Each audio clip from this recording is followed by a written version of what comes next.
বিরতির পর আবারও আপনাদের স্বাগত। আগরতলা পৌর নিগমের থেকে প্রত্যেক বছরের মতো এবছরও দুর্গাপূজা উপলক্ষে শারদ সম্মানের আয়োজন করা হয়েছে। মোট 21টি ক্লাবকে সম্মান দেওয়া হবে। এই বিষয়কে কেন্দ্র করে 21টি ক্লাবকে আগরতলা পৌর নিগমে অনুষ্ঠিত হয়েছে এক গুরুত্বপূর্ণ বৈঠক।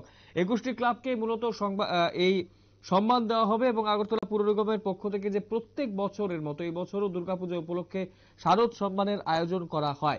এই বছর 21টি ক্লাবকে সম্মান দেওয়া হবে শারদ সম্মান এবং এই বিষয়টাকে কেন্দ্র করে আজ পুর নিগমের কনফারেন্স হলে এক গুরুত্বপূর্ণ বৈঠকের আয়োজন করা হয়েছে। গোটা বিষয়টাকে কেন্দ্র করে কি জানাচ্ছেন সংশ্লিষ্ট মেয়র সহ অন্যান্যরা, শুনবো।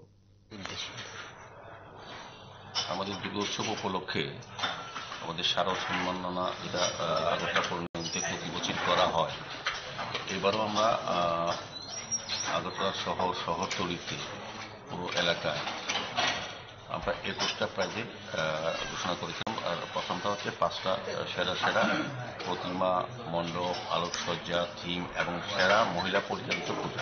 5টা পুজোকে আমরা সেরা পুরস্কৃত করব।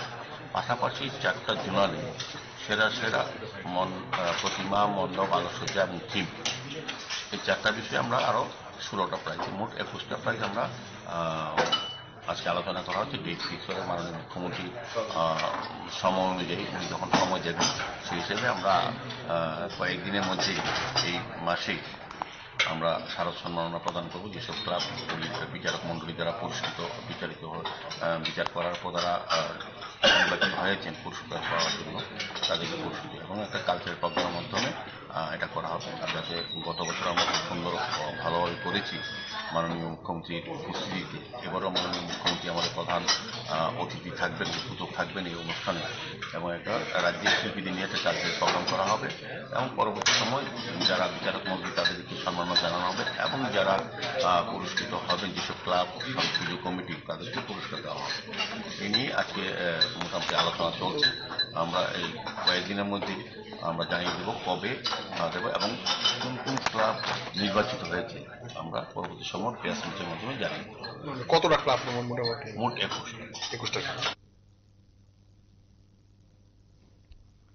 আপনারা শুনলেন মেয়র দীপক মজুমদার কি জানিয়েছেন আজকের এই বিষয়টাকে কেন্দ্র করে এবং গুরুত্বপূর্ণ বৈঠকের আয়োজন করা হয়েছে পুর নিগমের কনফারেন্স হলে এবং শারদ সম্মান প্রত্যেক বছরই পুর নিগমের পক্ষ থেকে দেওয়া হয় এবং শারদ সম্মান 21টি ক্লাবকে এবার সেই সম্মান দেওয়া হবে এবং এই বিষয়টাকে কেন্দ্র করে আজ গুরুত্বপূর্ণ বৈঠকের আয়োজন করা হয়েছে পুর নিগমের কনফারেন্স হলে।